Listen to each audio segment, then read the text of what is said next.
ఈరోజే పాల్గొన శుక్రవారం ఎంతో పవిత్రమైన విశేషమైన రోజు. మరి ఈరోజు ఈ కథలను వింటే చాలు జన్మల పాపాలు తొలగి కోటి జన్మల పుణ్యం వస్తుంది, సకల శుభాలు కలుగుతాయి. మరి ఆ కథలేంటో ఇప్పుడు ఈ వీడియోలో తెలుసుకుందాం. అదే శ్రీ శుక్రవార లక్ష్మీ కథ. పూర్వకాలంలో సుమేధుడు అనే బ్రాహ్మణుడికి 7 కొడుకులు ఉండేవారు. వారందరికీ వివాహాలు జరిగి భార్యలు కాపురాలకు రావడం వల్ల వేరింట కాపురాలు చేస్తూ ఉన్నారు.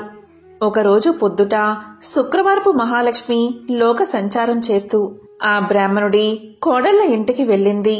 ఒక కోడలు పొద్దుటే పిల్లలకు భోజనం పెట్టి తాను కూడా తింటూ ఉంది. ఇది చూసి శ్రీ శుక్రవారపు మహాలక్ష్మి ఎంతో బాధపడింది. ఇంకొక కోడలు పాచి వాకిటిలో పేడ వేసుకుంటూ ఉంది. మరొక కోడలు పాత గుడ్డలను పెడుతూ ఉన్నది. మరొక కోడలు పాచి వాకిటిలో వడ్లు దంపుతూ ఉన్నది. మరొక కోడలు పాచి వాకిలి అందే పిల్లలకు తలంటి తాను కూడా తలంటుకుంటూ ఉంది. ఈ విధంగా 6 కోడళ్లు చేయడం చూసి శుక్రవారపు మహాలక్ష్మి వారి ఇళ్లకు వెళ్ళక పెద్ద కోడలు ఇంటికే వచ్చింది. పెద్ద కోడలు ఆ సమయంలో ఇల్లు అలుక్కుని వాకిట కల్లాపు చల్లి స్నానం చేసి పసుపు రాసుకుని బొట్టు పెట్టుకుని కట్టుకున్న బట్ట భర్తకు ఇచ్చి తాను తలుపు వెనుక కూర్చుని ఉన్నది. అక్కడగల శుభ్రతకు మెచ్చుకున్న శుక్రవారపు మహాలక్ష్మి అరుగు మీద కూర్చుని ఇలా పలికింది. అమ్మాయి, బయటకి ఒకసారి రావమ్మా అని పలికింది. దానికి పెద్ద కోడలు లోపల నుంచి ఇలా సమాధానం చెప్పింది. అమ్మా, నేను రావడానికి వీలులేదు. మేము చాలా పేదవారం. మాకు ఒకటే బట్ట ఉండడం వల్ల దానిని నా భర్తకు ఇచ్చి యాయావారానికి పంపాను. నా భర్త వచ్చే వరకు నేను ఇక్కడే కూర్చుంటాను అని సమాధానం చెప్పింది. అప్పుడు శుక్రవారపు మహాలక్ష్మి తన బట్టలో సగం ఆమెకు కట్టబెట్టి తనకు ఒక సోలెడు బియ్యం వార్చి పెట్టమని కోరింది. అందుకు పెద్ద కోడలు ఎంతో బాధపడి, అమ్మా, నా భర్త వచ్చే వరకు ఇంట బియ్యం ఉండవని సమాధానం చెప్పింది. అప్పుడు శుక్రవారపు మహాలక్ష్మి ఇలా పలికింది. అమ్మా, నీవు శుక్రవారపు మహాలక్ష్మి మా ఇంటికి వచ్చింది. ఆమెకు ఈ సరుకులు కావాలని వర్తకులకు చెప్పి కావలసినవి తెచ్చుకోమని చెప్పి ఆ బ్రాహ్మణ స్త్రీని పంపించింది. దాంతో పెద్ద కోడలు శుక్రవారపు మహాలక్ష్మి చెప్పిన ప్రకారం కోమటి ఇంటికి వెళ్లి తన ఇంటికి శుక్రవారపు మహాలక్ష్మి వచ్చిందని తెలిపి పప్పు, బియ్యం, మిగతా వంటకు కావలసిన పదార్థాలన్నీ ఇమ్మని కోరగా అతడు వాటన్నిటినీ ఇచ్చాడు. తరువాత పెద్ద కోడలు శుక్రవారపు మహాలక్ష్మి చెప్పిందని తెలుగువాని దగ్గరకు వెళ్లి మా ఇంటికి శుక్రవారపు మహాలక్ష్మి వచ్చింది, ఆమెకు ఈ పదార్థాలు కావాలని తెలుగులవాణ్ణి కోరగా తెలుగులవాడు తెలగపిండిని, నూనెను ఇచ్చాడు. ఆ తరువాత పెద్ద కోడలు కంచెల దగ్గరకు వెళ్లి కంచెల దగ్గర శుక్రవారపు మహాలక్ష్మి మా ఇంటికి వచ్చింది, ఆమెకు ఈ పదార్థాలు కావాలని కోరగా కంచెరి ఇంటి దగ్గర పాత్ర సామాగ్రిని ఇచ్చాడు. తర్వాత పెద్ద కోడలు సాలివాని దగ్గరకు వెళ్లి మా ఇంటికి శుక్రవారపు మహాలక్ష్మి వచ్చింది, ఆమెకు ఈ పదార్థాలు కావాలని కోరగా సాలివాడు మంచి మంచి బట్టలను పెద్ద కోడలకు అందజేశాడు. దాంతో పెద్ద కోడలు ఇంటికి వెళ్లి 4 పిండి వంటలతో అవకాయ పచ్చలతో శుక్రవారపు మహాలక్ష్మికి వడ్డించింది. అంతలో ఆమె భర్త ఎడమూట పెడమూటలతో సంతోషంగా ఇంటికి వచ్చాడు. ఆ రోజు అతనికి సంతృప్తికరంగా యాయావారం దొరికింది. అతనికి పెద్ద కోడలు భోజనం వడ్డించగా దాన్ని పోంచేసి ఇవి ఎక్కడ్నుంచి వచ్చాయి అని అడిగాడు. ఆమె తమ గృహానికి శుక్రవారపు మహాలక్ష్మి వచ్చిందని తెలియజేసింది. అంతలో శుక్రవారపు మహాలక్ష్మి తానింక వెళ్తాను అని చెప్పగా పెద్ద కోడలు అమ్మా, ఈరోజు రాత్రి భోజనం చేసి వెళ్దూగాని అని కోరింది. దానికి శుక్రవారపు మహాలక్ష్మి అంగీకరించి రాత్రి భోజనమైన తర్వాత నేను వెళ్తాను అని చెప్పగా అప్పుడా బ్రాహ్మణ స్త్రీ, అమ్మా, ఇంత చీకట్లో ఎక్కడికి వెళ్తావు? రేపటి ఉదయమే వెళ్దూగానిలే అని పలకగాని దానికి శుక్రవారపు మహాలక్ష్మి సమ్మతించి నిద్రపోయి కొంత రాత్రికి లేచి తనకు కడుపు నొప్పుగా ఉన్నదని తెలియచేసింది. బయటికి వెళ్లి వస్తానని చెప్పగా అందుకా బ్రాహ్మణ స్త్రీ చీకటిలో వీధిలోకి వెళ్లవద్దు అని ఓ మూలన కూర్చోమని చెప్పింది. మహాలక్ష్మి అదేవిధంగా 4 మూలలోనూ కూర్చుని తెల్లవారే వేళకు మాయమైపోయింది. ఆ బ్రాహ్మణ స్త్రీ నిద్ర మేల్కోగాని ఇల్లు బాగు చేయడానికి చీపుర్ని చేతబట్టి గది యొక్క 4 మూలలా చూసింది. 4 మూలల్లోనూ 4 బంగారు కుప్పలు ఉండడం చూసి ఆమె ఎంతో ఆనందం చెంది భర్తకు ఆ విషయాన్ని తెలియచేసింది. అప్పుడు భర్త తమ ఇంటికి వచ్చిందని సాక్షాత్తు మహాలక్ష్మీదేవే అని భావించి తమపై ఆమె చూపిన దయను తలుచుకుని ఎంతో సంతోషంతో భార్యతో కలిసి శుక్రవార నోమును నోయించుకుని భాగ్యాలను బడసి భక్తి విడువక సంతోషంగా కాలాన్ని గడిపాడు. ఇదే శ్రీ శుక్రవారపు లక్ష్మీ కథ. ఎవరైతే ఈ కథను భక్తి శ్రద్ధలతో వింటారో లేక చదువుతారో వారికి దరిద్ర బాధలు తొలగి సకల ఐశ్వర్యాలు కలుగుతాయి. ధనం మూలం ఇదం జగత్ అనేది అందరికీ తెలిసిన విషయమే. జీవ సమస్తానికి ధనమే మూలం. ధనం లేకపోతే ఆహారం లభించదు. కాబట్టి అలాంటి ధనానికై ఎల్లరూ శ్రీ ధనలక్ష్మీదేవిని ఆరాధించాలి. ఆమె దయకలవాడే కలవాడు. ఆమె దయలేనివాడు లేనివారిలోని లెక్క. ధనం చాలా విలువైనది. ఇది అందరికీ తెలిసిన విషయమే. కాబట్టి ధన ప్రాప్తికై శ్రీ మహాలక్ష్మీదేవిని ఆరాధించాలి. ధనాది దేవత అయిన ఆ శ్రీ ధనలక్ష్మీదేవిని ఆరాధించి ఆమె అనుగ్రహాన్ని పొందాలి. ఆ అమ్మ దయకు పాత్రులై ధనవంతులైన అసంఖ్యాక భక్తులలో ఒకరిద్దరి విషయాలు ఇప్పుడు తెలుసుకుందాం. అదే సమాధి కథ. పూర్వం సమాధి అనే ఒక వైశ్యుడు ఉండేవాడు. అతడు విపరీతంగా ధనాన్ని సంపాదించాడు. దానితో అతనికి ధన గర్వం వచ్చింది. కొత్తలో అంతా లక్ష్మీ కటాక్షమే అనేవాడు అతను. రాను రాను దేవుడా లేక దెయ్యమా, నా తెలివితేటలతోనూ బోలెడు పెట్టుబడితోనూ వ్యాపారం చేశాను, అందుకే సంపాదించాను, అంతా నా గొప్పతనమే అండం మొదలుపెట్టాడు. హితవు చెప్పేవారిని కసిరేవాడు. తనకు వంత పాడేవారిని చేరదీసేవాడు. అలా అతని చెంత చేరిన భజనపరులందరూ కూడా అతని వద్ద ధనం తీసుకుంటూ ఉండేవారు. అందుకుగాను వారా సమాధితో కలిసి దైవ దూషణలు కూడా చేస్తూ ఉండేవారు. తద్వారా వారి వద్ద డబ్బు నిలిచేది కాదు. సమాధి వారికి ఎంత ఇచ్చినా అదంతా ఏదోలాగా ఖర్చయిపోతూ ఉండేది. పనికిమాలిన వారికి అనవసరపు ఖర్చులకు డబ్బు ఇచ్చి ఇచ్చి అవసరానికి డబ్బు లేక దావసరికి తన పలుకుబడిపై అప్పులు చేసి చేసి అవి తీర్చలేక సమాధి దరిద్రుడైపోయాడు. అతడు పెద్దలను ఆశ్రయించాడు. అప్పుడు పెద్దలు ఇలా పలికారు: దైవమున ఏమున్నది, అంతా నీ గొప్పే అన్నావు కదా, నీ గొప్ప నీవే చూసుకో, ఇక్కడి నుంచి వెళ్ళిపో అని తరిమేశారు. మరికొద్ది కాలానికి కొడుకులు తిరగబడ్డారు. అప్పుల వారు అల్లరి చేయడం మొదలుపెట్టారు. గొప్ప దరిద్రం కలిగినది. చివరికి భార్య కూడా ఎదురు తిరిగినది. నీ వంటి దరిద్రుడితో నేనుండలేను అని చెప్పి పుట్టింటికి వెళ్లిపోయింది. రుణదాతలకు కుటుంబ ఘాతకులకు వెరచి ఒకానొక రాత్రివేళ సమాధి అడవుల పట్టిపోయాడు. ఈ సమాధి గురించి బాగా తెలిసిన ఒక మిత్రుడు అతనికి సహాయం చెయ్యాలి అనుకున్నాడు. కాని తక్కిన వ్యాపారులు అడ్డుపడుతూ ఉండడం వల్ల ఒకరోజు ఆ మిత్రుడు ఒక చేతికర్ర దొలిపించి అందులో ఖరీదైన వజ్రాలు వేసి సమాధికి ఇచ్చాడు. అప్పుడా మిత్రుడు సమాధితో ఇలా పలికాడు: సమాధి, నీవు దరిద్రంచే బాధపడుతూ ముసలివాడివలే అయిపోయావు. నేను ప్రత్యక్షంగా ధనమిస్తే ఇతర వ్యాపారులతో నాకు గొడవ వస్తుంది. కాబట్టి నీ చేతికి ఊతంగా ఈ కర్రను తీసుకో అని చెప్పాడు. దానికి సమాధి ఎంతో బాధతో ఆ చేతికర్ర తీసుకుని ఆ చేతికర్రతో సంతకు వెళ్లి ఆ చేతికర్రను సంతలో ఎవరో పొరుగువాడికి చవకగా అమ్మేసి దానితో వంట సరుకులు కొనుగోలు చేశాడు.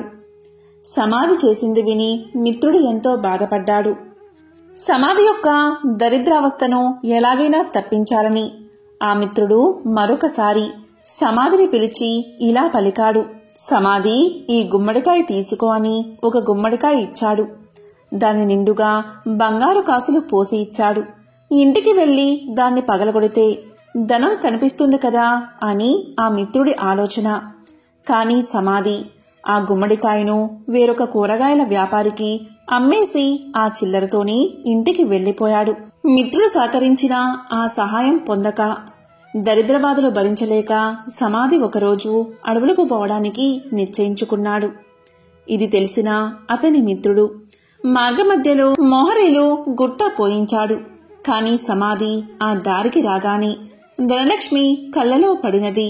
అతని కళ్ళు నలుపుకుంటూ పోయి మోహరీల గుట్టపై పడి, చీచి, ఎవరో దారిలో రాళ్లగుట్ట పోశారు అని వాటిని అటూ ఇటూ చిమ్మి కళ్ళు నలుపుకుంటూ తన దారిన తాను పోయాడు. అంతా మిత్రునికి చూపి, చూసారా, ధనలక్ష్మి యొక్క అనుగ్రహం తప్పితే ఎలా అవుతుందో, మనమెంత మంచి చేసినా వంచింపబడుచూ ఉంటాడు అని చెప్పాడు. తరువాత సమాధి అడవులకు చేరుకుని తన కష్టాలకై ఏడుస్తూ ఉండగా ఒకానొక ముని అతన్ని చూసి అతని దీనకథను విని ఇలా పలికాడు. సమాధి కేవలం ధనలక్ష్మిని తూలనాడి ఆమె పూజకు ఆటంకం కలిగించడం వల్లే నీకీ కష్టం కలిగినది. ఇంతకు మించి మరొకటి లేదు. నా మాట విని ధనలక్ష్మీదేవిని పూజించు. ధనం నీకు సమకూరుతుంది. ఆమె బీజముని జపించు అని పలికి మంత్ర బీజాన్ని చెప్పి జప విధానం చెప్పి మహర్షి వెళ్లిపోయాడు. సమాధికి మరొక మార్గమేది కనబడకపోవడం వల్ల గతిలేని వాడై ఆ మంత్రాన్ని జపించసాగాడు. అలా చేయగా ఒకనాడు అతని భార్య ఆ అడవిలోనే తారసపడినది. పెళ్లి చేశాక భర్త సజీవుడై ఉండగా ఆడది పుట్టింట ఉండరాదు. కష్టమో సుఖమో భర్తతోటే లోకం పొమ్మని ఆమె పుట్టింటివారు తరిమేశారని చెప్పింది. ఆమె తనతో తెచ్చిన స్వల్ప ధనాన్ని సమాధికి ఇచ్చి క్షమించమని కోరింది. అతి త్వరలో దీపావళి రాబోచుండడుచే సమాధి ఆదనంతో నగరానికి వెళ్లి తగు సామాగ్రలు కొని అదేవిధంగా పురోహితుడికి క్షమాపణ చెప్పుకుని తనతో పాటు అడవులకు తీసుకువచ్చాడు. దీపావళి రాత్రి యథావిధిగా యథాశక్తిగా ధనలక్ష్మీ పూజను చేసుకున్నాడు సమాధి. దానితో సంతృప్తిగా శాంతించిన ధనలక్ష్మి సమాధిని అనుగ్రహించింది. దాంతో పురోహితుడు ఊరిలోనికి పోయి సమాధి ఉనికిని అతనిలోని మార్పును అందరికీ తెలియచేశాడు. సమాధి మిత్రుడు అలాగే విప్రుడు కూడా దీన్ని సమర్థించారు. అవును, అమ్మవారిని కించపరచడం వల్లే అతనికి ఇటువంటి గతి పట్టింది కాని సమాధి చెడ్డవాడు కాడు అని మరీ చెప్పగా ఇతర వ్యాపారులు కూడా ఆలోచించి సమాధిని తిరిగి ఊరిలోకి పిలిచారు. మిత్రులు ఇచ్చిన పెట్టుబడితో సమాధి మరలా వ్యాపారాన్ని ప్రారంభించి నిత్యము ధనలక్ష్మీదేవిని పూజిస్తూ ఆ తల్లి అనుగ్రహం వల్ల అతని వ్యాపారం అభివృద్ధి చెందడం వల్ల తిరిగి కోటీశ్వరుడుగా మారి సకల సౌభాగ్యాలతో తులతూగుతూ ఉన్నాడు. కాబట్టి ఎవరైతే ప్రతి గురు శుక్రవార రోజుల్లోనూ అష్టమి, నవమి, దశమి, పౌర్ణమి తిథులయందు ఆ అమ్మవారిని పూజించి ఈ కథను వింటే ధనలక్ష్మీదేవి యొక్క అనుగ్రహానికి పాత్రులు అవుతారు. ఈ కథ విన్నా చదివినా సర్వశుభాలు చేకూరతాయి. ఇదే ధనలక్ష్మీదేవి యొక్క కథ. త్రిలోక సంచారి అయిన నారద మునికి ప్రతిదీ తెలుసుకోవాలని ఆతృత ఉంటుంది. ఇది మనందరికీ తెలిసిన విషయమే. అదేవిధంగా నారదముని ఒకసారి ఆతృతగా లక్ష్మీదేవిని ఇలా అడుగుతాడు. అమ్మా లక్ష్మీదేవి, మీరెప్పుడూ కూడా విష్ణుమూర్తి పాదాలను ఎందుకు నొక్కుతారు అని అడుగుతాడు. దానికి లక్ష్మీదేవి ఇలా సమాధానం చెప్తుంది. మానవుల నుండి భగవంతుడి వరకు గ్రహాలన్నీ తన్ను ప్రభావితం చేస్తాయని లక్ష్మీదేవి సమాధానం చెప్తుంది. ఈ గ్రహాల చెడు ప్రభావం శ్రీహరి పాదాలను నొక్కడం ద్వారా ముగుస్తుంది. కాబట్టి ఆమె తన శ్రీహరి పాదాలను నొక్కుతుంది అని సమాధానం చెప్తుంది. ఒక మహిళ చేతిలో దేవతల సర్వోన్నతుడైన బృహస్పతి నివసిస్తాడు. రాక్షసుల గురువు శుక్రాచార్యుడు మనుషుల పాదాలలో నివాసముంటాడు.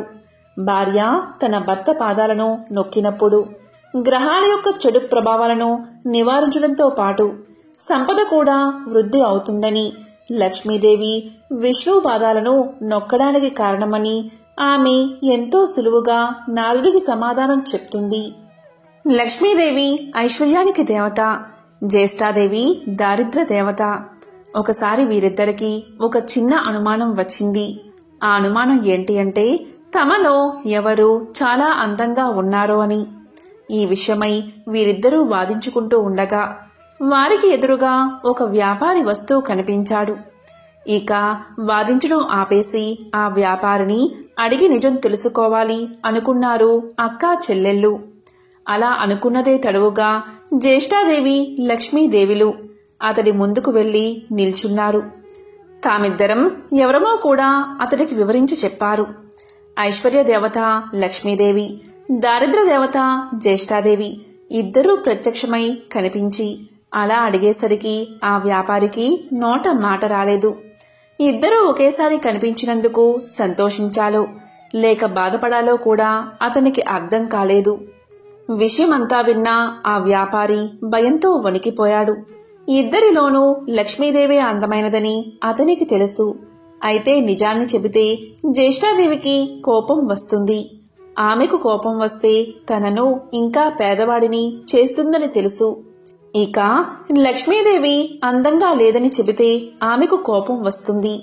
ఆమెకు కోపం వస్తే తనకున్న ఈ మాత్రం సంపదను కూడా లేకుండా చేసేస్తుంది.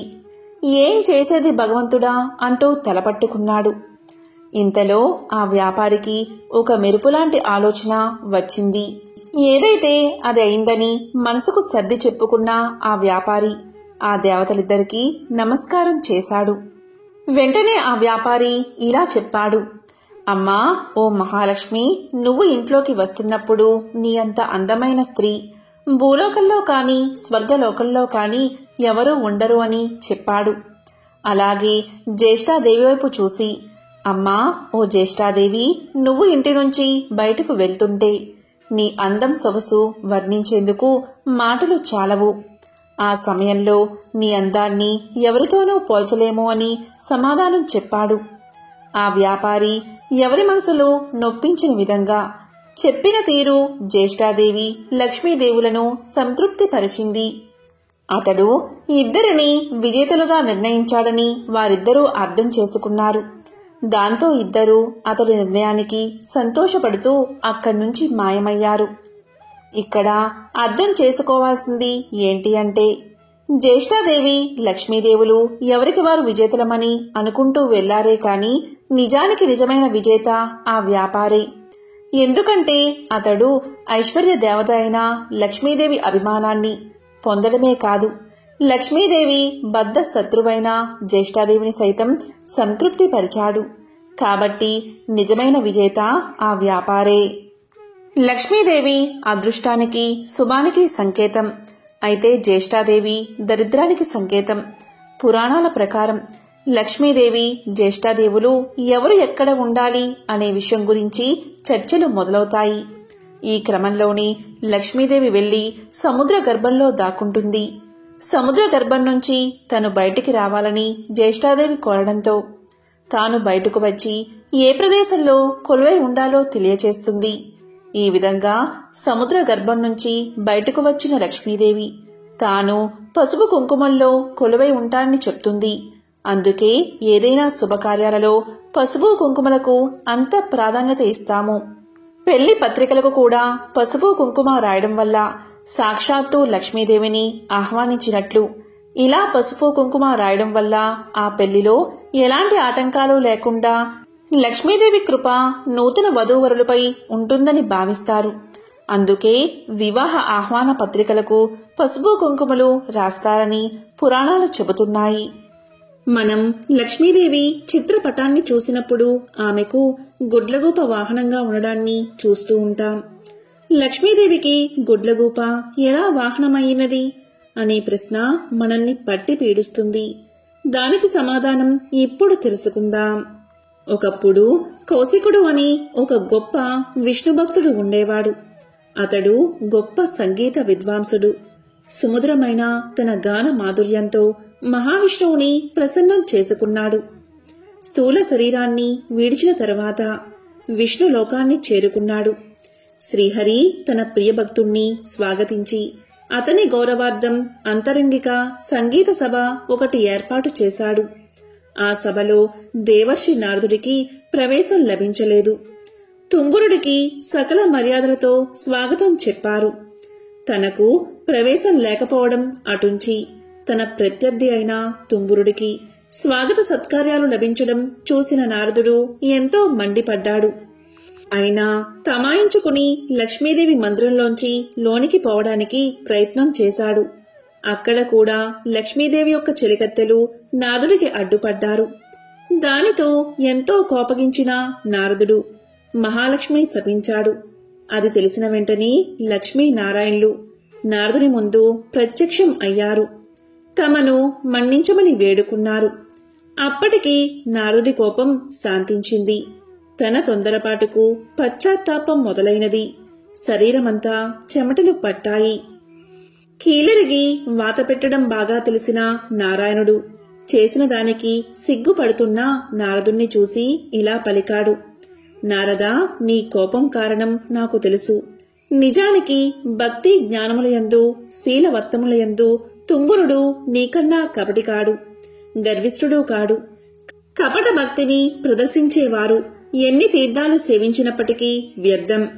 భక్తి శ్రద్ధలతో నన్ను కొలిచేవారికి అవశ్యం వశుడనే.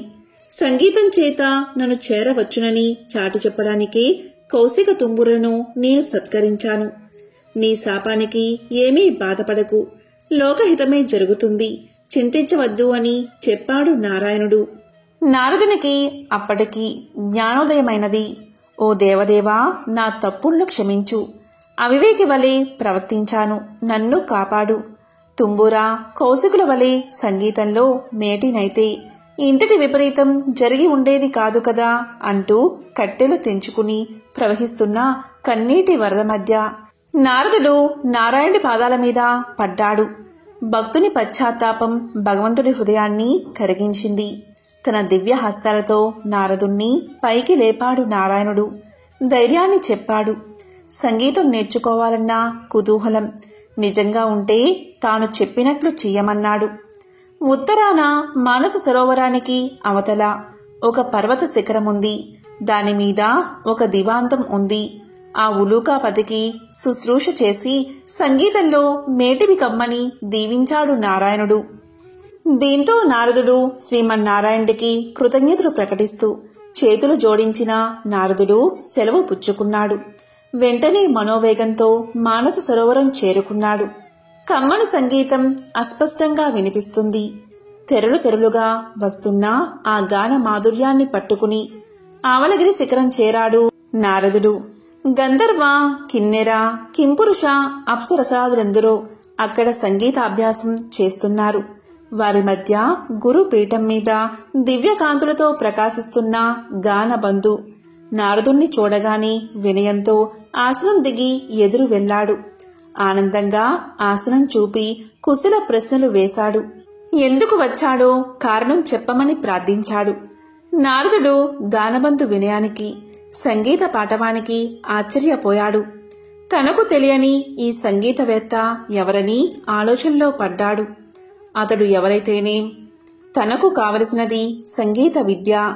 ఉలూకాపతికి నమస్కారం చేసి జపతపాదులకు సాధ్యం కాని శ్రీహరిని తుంబుర కౌశికులు గాన మాధుర్యంతో వశం చేసుకున్నారని, తనకు అలాంటి దివ్యగాన విద్యను ప్రసాదించమని వేడుకున్నాడు. గానబంధు అంటే ఉలూకాపతి. నారదుడి ఆంతర్యం గ్రహించి ముందు తానెవరో వివరించసాగాడు. ఓ నారద మహర్షి, నేను చెప్పేది శ్రద్ధగా వినండి.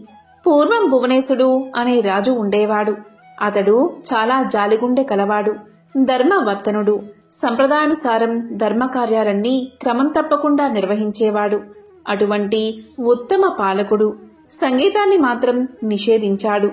ఎవరైనా గానాలాపన చేస్తే మరణశిక్ష విధించమని మంత్రులకు తెలియచేశాడు. భగవంతుణ్ణి కూడా భక్తి గీతాలతో స్తుతించకూడదని చాటింపు వేయించాడు. ఒకరోజు హరిమిత్రుడు అనే భక్తుడు రాజు ఆజ్ఞను మర్చిపోయి భగవంతుణ్ణి కీర్తిస్తూ గానం చేశాడు. ఆ గాన మాధుర్యంలో మునిగిపోయిన ప్రజలు కూడా పాడకూడదు అన్న విషయాన్ని మర్చిపోయారు. వెంటనే రాజభటులు వచ్చారు. హరిమిత్రుణ్ణి రాజు ముందు నిలబెట్టారు. రాజు ఆలోచించాడు. పాడినవాడు బ్రాహ్మణుడు. బ్రహ్మహత్య మహాపాపం, మరణశిక్షతో సమానమైనది రాజ్య బహిష్కరణ. ఇలా ఆలోచించి హరిమిత్రుడి సంపదనంతా స్వాధీనం చేసుకుని రాజ్యం నుంచి వెళ్లగొట్టాడు రాజు. కాలచక్రం తిరగడం మానదు కదా. కొంతకాలానికి రాజు మరణించాడు. పుట్టిన ప్రతి ప్రాణి గిట్టక తప్పదు. అలాగే గిట్టిన ప్రాణి కూడా పుట్టక తప్పదు. నరుడిగా మరణించిన రాజు గుడ్లగోపగా జన్మించాడు. దివాంద జన్మ కాబట్టి రాత్రులందే ఆహారం సంపాదించుకోవాలి. తిండి ఒక సమస్యగా తయారైనది. పురాకృత దోష ఫలితం కాబోలు. ఒకసారి 4 రోజులైనా ఆహారం దొరకలేదు. ఆకలి దుర్లభమైపోయినది. చివరికి మరణాన్ని ఆహ్వానించాడు. అతడు పూర్వజన్మలో చేసుకున్న సుకృతం వల్ల మరణదేవత యమధర్మరాజు వచ్చి ఎదురుగా నిలబడ్డాడు.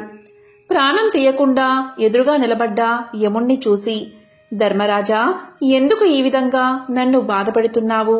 నేను గత జన్మలో రాజుగా ప్రజలపై ఎంతవరకు దయాదాక్షిణ్యాలు చూపించాలో అంతవరకు చూపించాను. నీవెందుకు నాపై దయచూపవు అన్నాడు భువనేశుడు. దివాంగ స్థితికి యమధర్మరాజు ఎంతో జాలిపడ్డాడు. తాను చేసిన తప్పేమిటో తెలియకుండా ఎవరైనా శిక్ష అనుభవించడం ధర్మం కాదు కదా. తెలిసినప్పుడే కదా పశ్చాత్తాపం కలిగేది. అలా ఆలోచించి అసలు విషయం చెప్పాడు యమధర్మరాజు. దివాందమా, నీవు రాజుగా ఉన్నప్పుడు అనేక సత్కార్యాలు చేసిన మాట నిజమే. కాని పరమాత్ముణ్ణి వేద మంత్రాలతో మాత్రమే స్తుతించాలని శాసించడం నీ మూర్ఖత్వం. పరమ పావనమైన సంగీతంతో హరికీర్తన చేసిన హరిమిత్రుణ్ణి శిక్షించిన పాపం తక్కువైంది కాదు కదా. ఆ పాప ఫలితం కొండంతై నీకు లభించిన పుణ్యఫలానికి మించిపోయింది. అదే నేడు నిన్ను పట్టి పీడిస్తుంది. విష్ణు భక్తులకు చేసిన కీడు నీకీ అవస్థ తెచ్చిపెట్టింది. దీని నుంచి బయటపడ్డం ఎవరికీ సాధ్యం కాదు. సమవర్తి చెప్పింది విన్నాక, అంటే యముడు చెప్పింది విన్నాక గాని దివాందానికి తాను చేసిన తప్పేమిటో అర్థం కాలేదు. ఏ మార్గంలో అయినా భగవంతుణ్ణి స్తుతించవచ్చు అనే జ్ఞానం కలిగింది. చేసిన తప్పుకు క్షమించి ఎలా అయినా బయటపడే మార్గం చూపించమని ధర్మదేవత పాదాల మీద పడ్డాడు. దీంతో యముడి హృదయం కూడా ద్రవించింది. ఉలూకరాజా, చేసిన తప్పుకు శిక్ష అనుభవించక తప్పదు. దేనికి మించిన శిక్ష అనుభవించినచో శిక్షాకాలం తగ్గుతుంది. అంగీకరిస్తే ఆ గుహలోనికి రా. అందులో నీ గత జన్మ దేహముంది. అందుండి రోజుకు కొంత మాంసాన్ని చీల్చుకుని భక్షించు. అది పూర్తయిన తర్వాత నీకు శుభం కలుగుతుంది అని దీవించి వెళ్లిపోయాడు. ఓ మహర్షి, ఆ దురదృష్టవంతుణ్ణి నేనే. ఆ తరువాత నేనొక రోజున నా శవం వద్ద కూర్చుని ఉండగా దివ్య తేజస్వి అయిన ఒక బ్రాహ్మణుడు రథంలో పోతూ నా ముందున్న శవాన్ని చూసి రథాన్ని ఆపాడు. దగ్గరకొచ్చి చూసి, ఇది భువనేశుని కాయం వలె ఉన్నది. ఇది ఇక్కడెలా పడి ఉన్నది? దీన్ని ఈ పక్షి తినడమేమిటి అంటూ ఆశ్చర్యాన్ని ప్రకటించాడు. అప్పటికి నేను ఆ విప్రుణ్ణి గుర్తించాను. అతడు నా చేత బహిష్కరించబడిన హరిమిత్రుడు. వెంటనే అతని పాదాలపై పడి ప్రార్థించాను. తప్పుకు క్షమించమని అడిగాను. దుఃఖాశ్రువులు నేల రాలుతూ ఉండగా యమధర్మరాజు తెలియచేసిన విషయమంతా వివరించాను. హరిమిత్రుడు అది విని చలించిపోయాడు. తన అంతరంగ భావమునకు అనుగుణంగా ఇలా పలికాడు. నీ బాధలు చూస్తుంటే నాకెంతో విచారం కలిగింది. నీవు నా ఎడల చూపిన కాఠిన్యం నేను ఆ రోజునే మర్చిపోయాను. నీవు అనుభవించిన బాధ ఇక చాలు. ఈ క్షణం నుంచి నీకు బాధన్నది లేకుండా ఉండుగాక. గొప్ప సంగీత విద్వాంసుడివై లోకంలో ఉత్తమ సంగీత విద్యను బోధిస్తావు కాక అంటూ అతడు నా కృతజ్ఞతను స్వీకరించి వైకుంఠానికి వెళ్లిపోయాడు. అతని దీవెనలు ఫలించి నేను ఇలా ఉన్నాను అంటూ గానబంధు తన కథంతా వివరించాడు. ఆ తరువాత నారదుడు గానబంధు విద్వాంసుని శిష్యుడయ్యాడు. తొలి రోజుని సంగీతం ఎలా నేర్చుకోవాలో అనే విషయం మీద పాఠం చెప్పాడు. సంగీతం ఒక దివ్య కళ అన్నాడు. తపంతో కాని తామసంతో కాని అది పట్టుబడదు అన్నాడు. కళ కోసం జీవితాన్ని అర్పించాలి అన్నాడు. కష్టపడి నిరంతరం సాధన చేస్తే ఎవరైనా అపురూపమైన ఈ కలలో ఆధిక్యం సాధించవచ్చు అన్నాడు. గౌరవభావం మొహంలో ఉట్టిపడుతూ ఉండగా వినయంగా తలవంచుకుని ఆలకించాడు నారదుడు. ఆ సాధన అలా 1000 ఏళ్లు గడిచాయి. కఠోరమైన దీక్షతో నారదుడు 3 లక్షల రాగాలలో మంచి ప్రావీణ్యం గడించాడు. సహపాఠులంతా పొగడేస్తుంటే సంగీతంలో ఇక తనకు తిరుగులేదనే గర్వంతో ఉబ్బిపోయాడు. అమిత ఆనందంతో గురువును చేరి కృతజ్ఞతలు చెల్లించాడు. గురుదక్షిణ చెల్లిస్తాను, ఏమి కావాలో సెలవివ్వమన్నాడు. ఎంతటి కోరికైనా సంశయించవద్దు అన్నాడు. శిష్యుడి పలుకులు విన్న ఆ గురువు ఎంతగానో సంతోషించాడు. ఓ మహర్షి, దేవశులైన మిమ్మల్ని నేనేమి కోరగలను? దివాందమునకు కావలసిన అవసరాలు ఏముంటాయి? శిష్యుడివి అయినందున ఏదో ఒకటి కోరుకోక తప్పదు. ఈ ధరాతలం నిలిచి ఉండే వరకు సంగీత కళతో పాటు నేను సైతం లోకంలో గుర్తుండేలా వరాన్ని ప్రసాదించు అని తన మనసులోని మాటను బయట పెట్టాడు. అప్పుడు నారదుడు విశాలంగా నవ్వాడు. ఓ గురువర్యా, ఇది మరీ చిన్న కోరిక. ఈ చిరు కోరిక మీకున్న సంగీత పాండిత్యం తీర్చగలదు. శిష్య ప్రశిష్య కోటి వలన భూతలమున సంగీత కళ నిలిచి ఉన్నంత వరకు మీ కీర్తికి అంతులేదు. మీరు చేసిన ఈ మహోపకారానికి గురు దక్షిణిగా లక్ష్మీనారాయణల కటాక్షం, వారి సేవా భాగ్యాన్ని, శాశ్వత సన్నిధానమును ప్రసాదిస్తున్నాను. ప్రళయం సంభవించిన వేళ శ్రీ మహావిష్ణువునకు గరుత్మంతుని వలె శ్రీ మహాలక్ష్మికి నీవు వాహనమై తరింతువుగాక అంటూ శిష్యుడికి కానుకను దేవర్షిగా వరాన్ని సమర్పించి సెలవు తీసుకున్నాడు నారదుడు.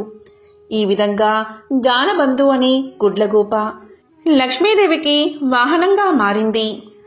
ఎవరైతే ఈ కథలను వింటారో లేక చదువుతారో వారికి శ్రీ మహాలక్ష్మీదేవి యొక్క అనుగ్రహం, కరుణా కటాక్షాలు తప్పకుండా కలుగుతాయి. రుణ సమస్యలు తొలగి లక్ష్మీ కటాక్షం కలుగుతుంది. ఓం శ్రీ మహాలక్ష్మీయే నమః. ఓం నమో నారాయణాయ. ఓం శ్రీ మాత్రే నమః. ఓం నమః శివాయ.